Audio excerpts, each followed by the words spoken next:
The screen lit up at 2:14 in the morning. Not a call. Not a text. Just a notification from a group chat I wasn't supposed to be in. My sister's name. My aunt's. My cousin's. And my mother's. All of them. Tagged in a single image. A screenshot. The kind you don't mean to forward, but your finger slips anyway. And suddenly, you're staring at your own exclusion. Like it's a receipt. Like it's proof you don't exist in the room where everyone else is already laughing. It read, "Can't wait for Sunday. Mom's treating us all. 10 a.m. at Willow Creek Spa. Bring your own robes," but she's covering everything else. I read it 3 times. The blue light was burning my retinas. My thumb hovered over the glass. I didn't cry. I just sat there. The coffee on my desk had gone cold hours ago. The fridge hummed in the other room, and I felt this weird, hollow stillness in my chest. Like my body already knew. Like it had been waiting for this exact moment to finally stop making excuses for her. Because it wasn't the spa. It was never about the spa. It was about the pattern. The quiet, decades-long pattern of being the daughter who gets the afterthought. The one who gets the wheel plan something soon and never does. The one who shows up to family dinners with a dish nobody touches, sits at the far end of the table, and watches my mother's face light up when my brother walks through the door. Even now. Even when we're all in our 30s. Even when I pay for my own therapy, my own rent, my own peace, she still looks at me like I'm a guest in my own family. I remember being 12. Mother's Day brunch. I'd spent 2 weeks making a card. Cut out little paper flowers. Glued them crooked. Wrote inside, "You're the best mom. I hope I make you proud." I handed it to her at the table. She smiled. Tucked it into her purse without opening it. Said, "That's sweet, honey." Then turned to my brother. Asked him about his soccer tryouts. For 40 minutes. I sat there, tracing the rim of my water glass, watching the ice melt. I didn't say anything. I just learned how to fold myself smaller. That's what this screenshot was. Just another folded moment. But this time it was digital. Permanent. Forwarded by mistake. And I couldn't pretend I didn't see it. I didn't reply. I didn't screenshot it back. I just locked my phone, put it face down on the kitchen counter, and walked to the bathroom, turned on the tap, let the water run until it went cold. I looked in the mirror. My eyes were wide. My mouth was tight, and I heard myself whisper, "Okay, so that's how it is." Not angry, not broken, just clear. Because clarity is quiet. It doesn't scream. It just settles in. And once it's there, you can't unsee it. You can't unfeel it. You start noticing the other things. The missed calls she remembers for everyone but you. The birthdays she forgets until 3 days later. The way she laughs at my jokes but repeats my sister's like they're gospel. It's not loud. It's insidious. It lives in the margins. In the group chats you're not added to. In the plans made over your head. In the silence that follows when you finally say, "I noticed." I went back to the kitchen, picked up my phone, unlocked it. The screenshot was still there. I didn't delete it. I saved it, put it in a folder labeled evidence. Not for her. Not for them. For me. Because I needed to know I wasn't imagining it. I needed to know the pattern was real. And once you name it, you can't go back to pretending. I'm not here to cry about it. I'm not here to beg for a seat at a table that was never set for me. I'm here because I spent years apologizing for taking up space, for asking to be seen, for wanting the same baseline of consideration she handed out like party favors to everyone else. And I'm done. If you've ever been the daughter who gets the leftovers of your mother's love, keep listening, because what happens next changes everything. I didn't sleep that night, not because I was furious, but because my mind was finally working without the usual filters. I lay there staring at the ceiling, tracing the cracks in the plaster like they were maps. And for the first time in years, I stopped trying to fix the picture. I just let it be what it was. A mother who loved loudly, but selectively. A woman who gave everything except what I asked for, which was never much. Just consistency. Just a seat at the table without having to earn it with silence. I thought about the last time she hugged me. Really hugged me. Not the quick, pat on the back kind she does when relatives are watching. The kind that says you matter. I couldn't remember. That's the thing about emotional neglect. It doesn't leave bruises. It leaves absences. It's the phone call that never comes.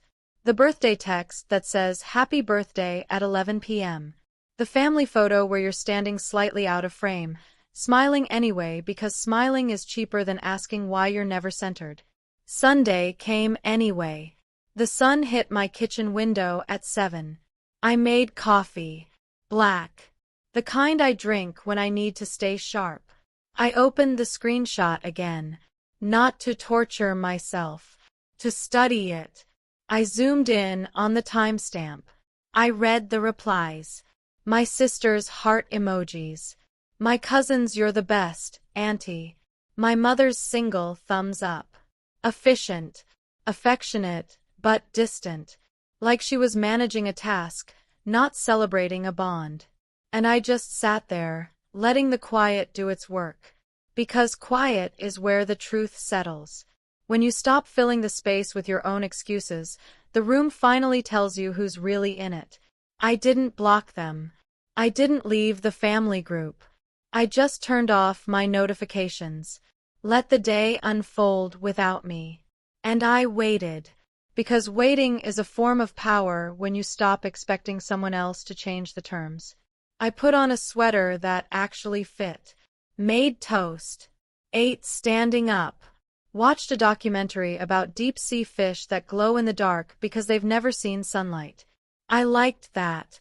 The idea that you can make your own light when the environment refuses to acknowledge you. By 3 p.m., my phone buzzed.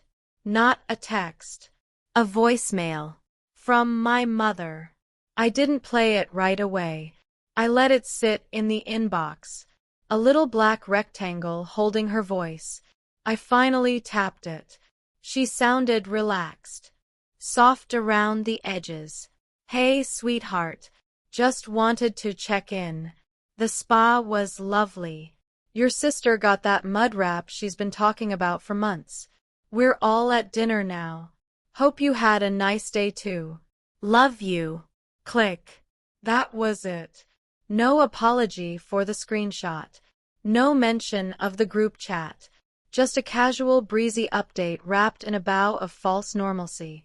As if I wouldn't know. As if I hadn't seen the truth sitting right in my palm. I deleted the voicemail. Not out of spite. Out of preservation. Because I finally understood something they never taught me in therapy, or books, or those late-night podcasts about healing. You don't heal by waiting for the person who hurt you to admit they did it. You heal by stopping the part of you that keeps offering them the knife. I closed my laptop. Turned off the lamp. Let the room go dark. And for the first time in my life, I didn't feel left out. I felt free. The days after that Sunday didn't feel like healing. They felt like waking up. You know that moment when you finally stop squinting in the dark and your eyes adjust to the actual shape of the room? That's what it was. I started noticing things I'd spent years politely ignoring. The way my mother's voice softened only for certain names. The way family group photos always seemed to crop out the edges. The way my opinions were met with a polite nod, while my brother's offhand comments became family doctrine. It wasn't malicious. It was habitual. And habit is harder to break than hate. I didn't confront her. Not yet. Confrontation requires energy I was no longer willing to spend on someone who treated my presence as optional.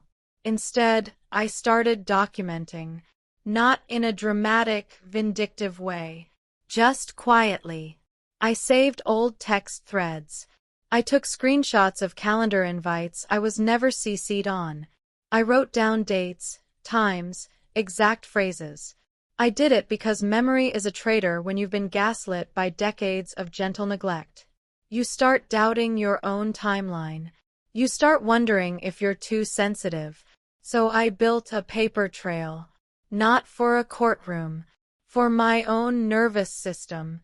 For the part of me that still needed to see the pattern laid out flat, in black and white, before I could finally trust my own eyes.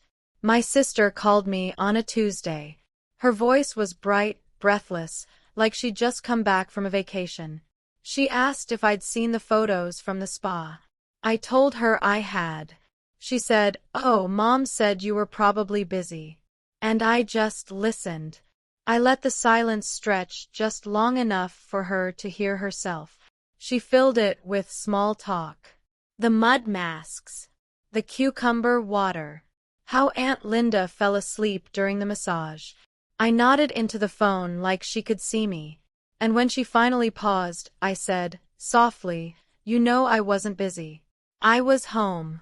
Just like I always am when the plans are made without me." She went quiet. Not angry. Just uncomfortable. That's the thing about naming the unspoken. It doesn't always cause a fight. Sometimes it just makes the room feel suddenly smaller. She changed the subject.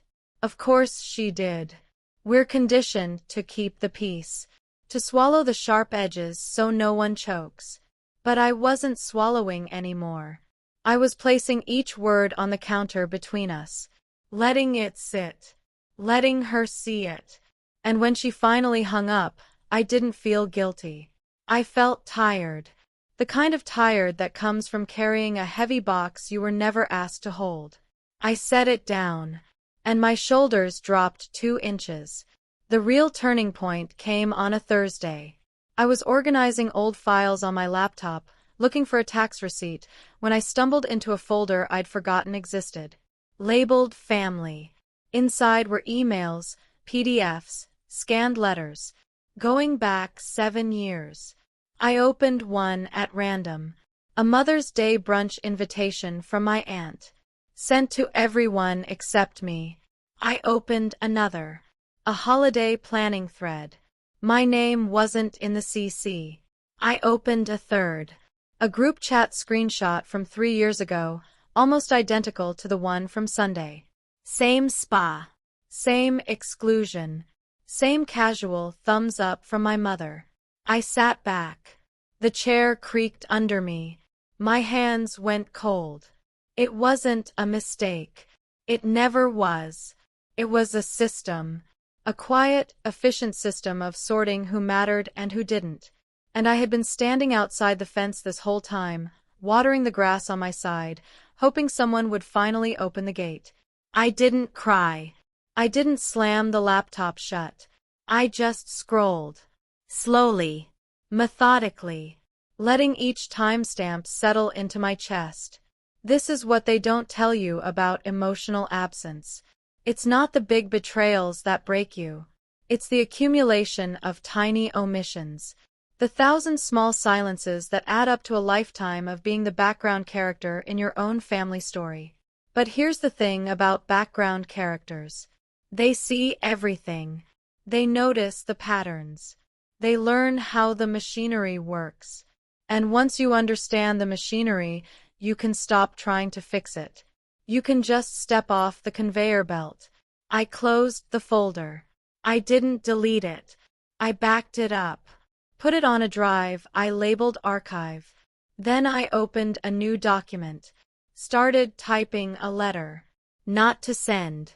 Just to say it out loud. To myself. To the part of me that had spent 30 years apologizing for existing. I wrote about the card at 12. The missed calls. The spa screenshot. The voicemail that pretended nothing happened. I wrote until my fingers cramped, until the screen blurred, until the truth was no longer a ghost haunting my periphery, but a solid, undeniable thing sitting right in front of me. And when I finally hit save, I didn't feel lighter. I felt anchored, like I had finally stopped drifting and planted my feet on the actual ground. Because ground is where you draw the line, not in anger, in clarity. And clarity doesn't ask for permission.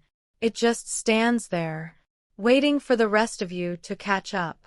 I waited until the following Wednesday to call her. Not because I was planning an ambush, but because I needed my voice steady. I dialed. She answered on the second ring. Sounded relaxed. Like nothing had changed. Like she still held the remote control to my emotional weather.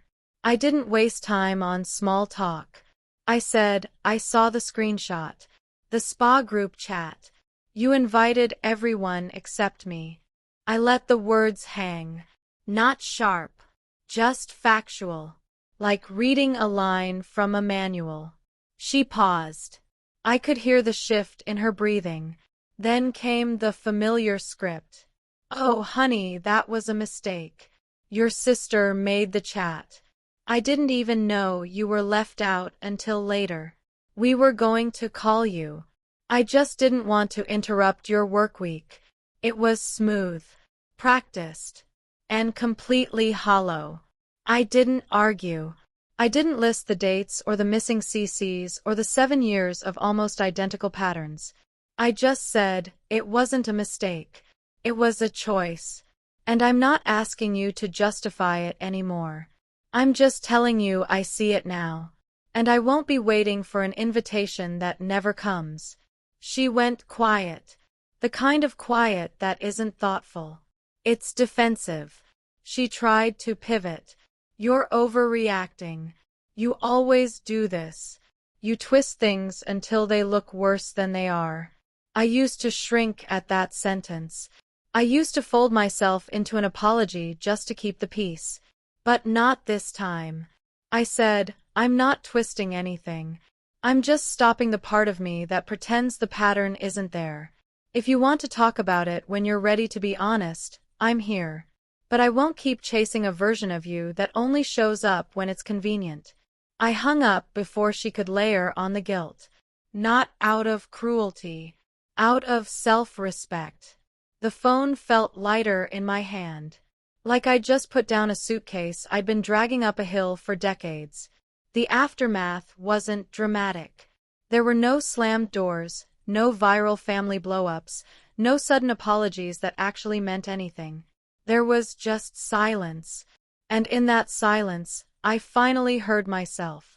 I started saying no to family events where I knew I'd be treated like an afterthought. I stopped showing up to dinners uninvited. I stopped sending gifts that came with unspoken expectations of warmth. I replaced obligation with intention. And slowly, the guilt began to dissolve. It's strange how much energy we waste trying to prove we're worthy of basic consideration. How we rehearse conversations in the shower. How we draft texts we never send. How we stay up late analyzing a single emoji. I did all of it. 4 years. Until the screenshot. Until the voicemail. Until the folder of archived proof. It didn't break me. It woke me up. And waking up is messy at first. You feel raw. You feel disoriented.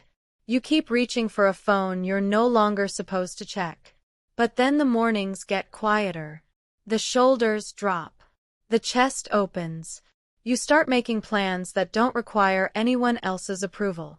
My sister reached out again 2 weeks later. This time, the tone was different. Less bright. More careful. She asked if we could grab coffee. Just us. I said yes.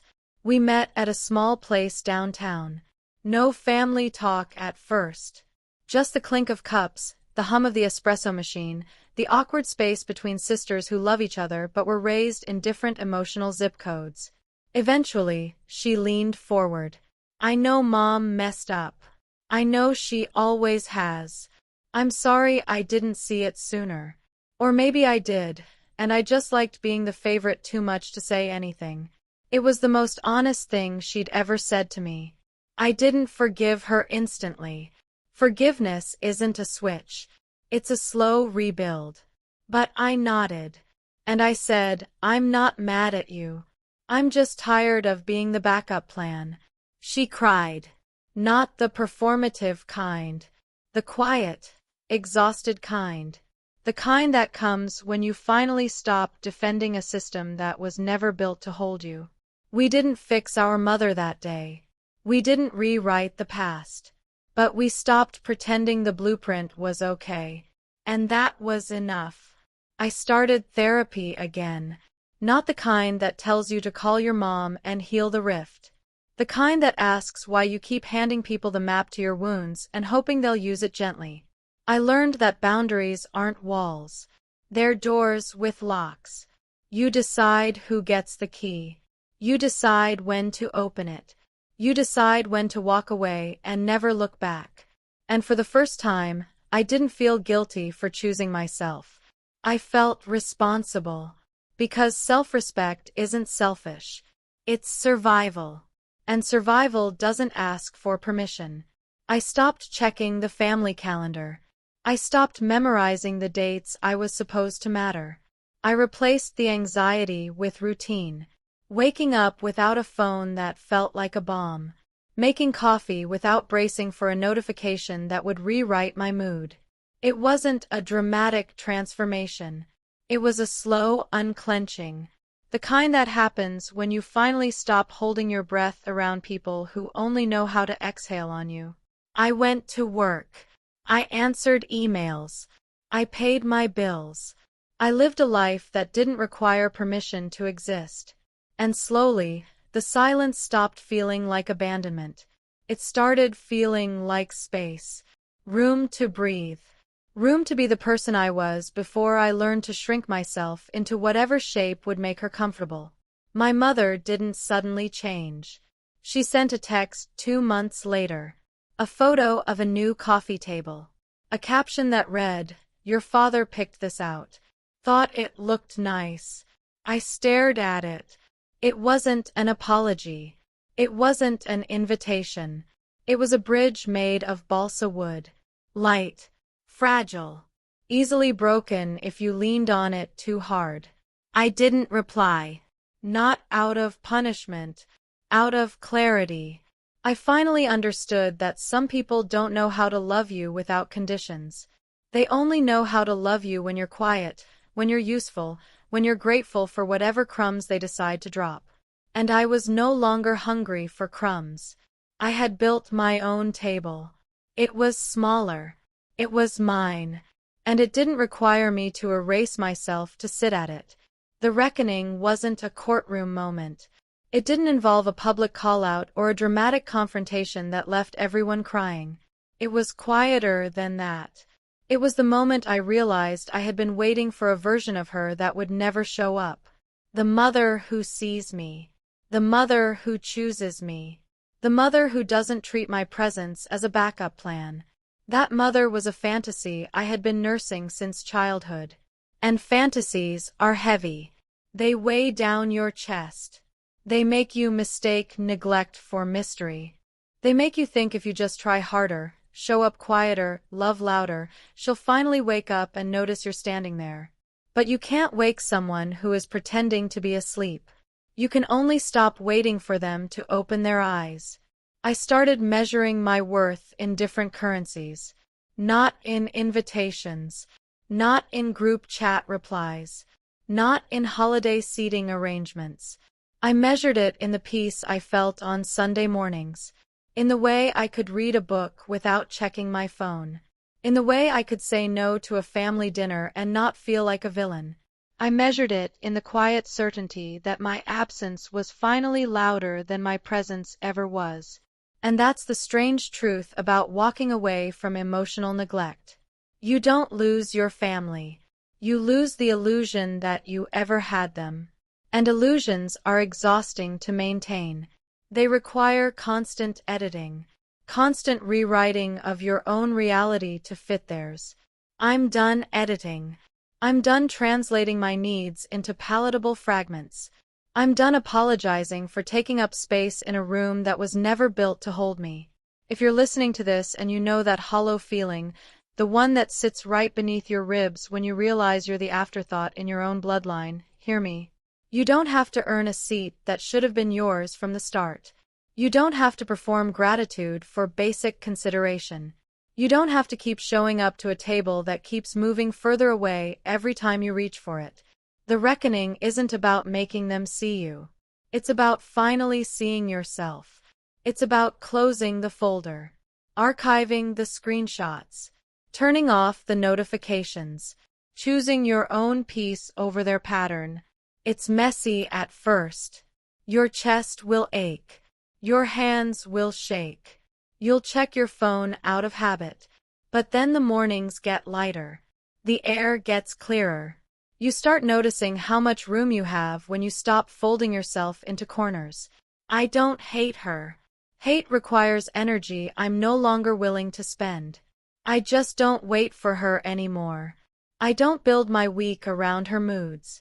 I don't measure my value by her attention span. I live. I work. I love the people who show up without conditions.